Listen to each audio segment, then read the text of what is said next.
Mobile যখন কিনবেন, mobile কেনার আগে মোবাইলের ফিচারগুলো দেখবেন। অর্থাৎ মোবাইলের গায়ে লেখা অনেক ফিচার থাকে যেগুলো মোবাইলের সাথে কোনো সংযুক্ত থাকে না। সেখানে দেখা যায় 50% বা 60% ফিচারগুলো সেই মোবাইলে নেই, কিন্তু এরপর গায়ে লেখা আছে। আসসালামু আলাইকুম, আমি ইব্রাহিম, আপনারা দেখতেছেন ইব্রাহিম অফিসিয়াল।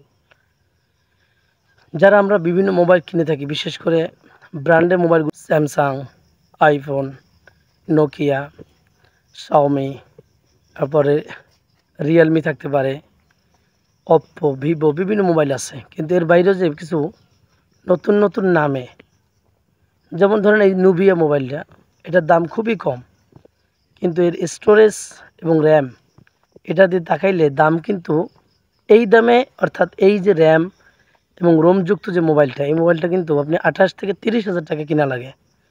সেই মোবাইলটা যদি আপনি 12,000 টাকা কিনেন, তাহলে আপনি কী পরিমাণ পারফরমেন্স পাবেন সেটা চিন্তা করার বিষয়। অর্থাৎ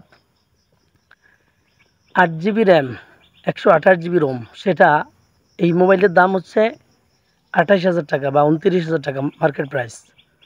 আর সেখানে এই নুবিয়া মোবাইলটা আপনাকে দিতেছে মাত্র 12,000 টাকা বা 13,000 টাকার মধ্যে বা 10,000 টাকার মধ্যে। তাহলে আপনি সেই 28,000 টাকার ফোন যদি আপনি 12,000 টাকা পান, সেটাতে কী ধরনের পারফরমেন্স আপনি পাবেন?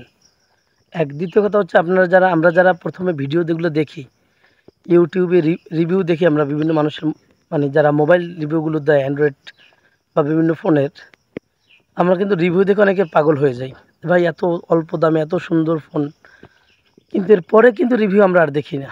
যারা মোবাইলগুলো কিনে ব্যবহার করে বা মোবাইলগুলো ব্যবহার করার পরে রিভিউগুলো দেয় যারা, এই রিভিউগুলো তো আমরা দেখি না। না দেখার কারণে আমরা নিজেরাও মোবাইল কিনে কিন্তু প্রতারণার শিকার হই।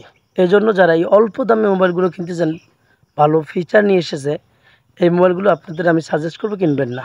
এই মোবাইলগুলো যদি কিনে থাকেন, তাহলে কিন্তু আপনি ক্ষতিগ্রস্ত হবেন।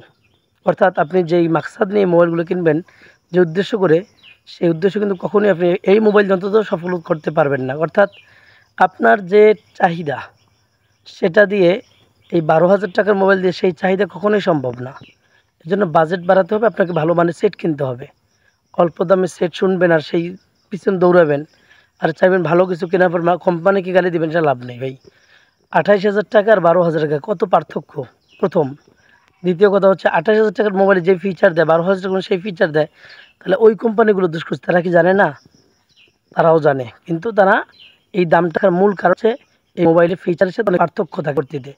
যাই হোক, জন্য যারা মোবাইল কিনবেন বা মোবাইল কেনার প্ল্যান করতেছেন, আপনারা অবশ্যই তারা আপনার স্বল্প বাজেটে কিনতে পারেন। বিয়ের যেহেতু স্যামসং সার্ভিস অ্যাকচুয়ালি, যদি সেই সেটটাও কিনতে পারেন। আর যদি নুবিয়া দেন, সেটা আমি দেখছি তো কয়েকজনে ব্যবহার করছে, একদম ভুয়া ফিচারগুলো, মিথ্যা থাকে। অনেক সময় অনেক মোবাইলে থাকে আপনার 4G ইন্টারনেট দেওয়া, কিন্তু এই 4G স্থায়ীভাবে থাকে, ওটার নেটওয়ার্ক কখনো কমেও না বাড়েও না। এই জন্য যারা মোবাইল কিনবেন, আমি সাজেস্ট করবো আর অবশ্যই একটু দাম দিয়ে মোবাইল কিনবেন। আর যদি বাজেট অল্প থাকে, তাহলে আপনি অল্প বাজেটই ভালো মোবাইল কেনার চেষ্টা করবেন।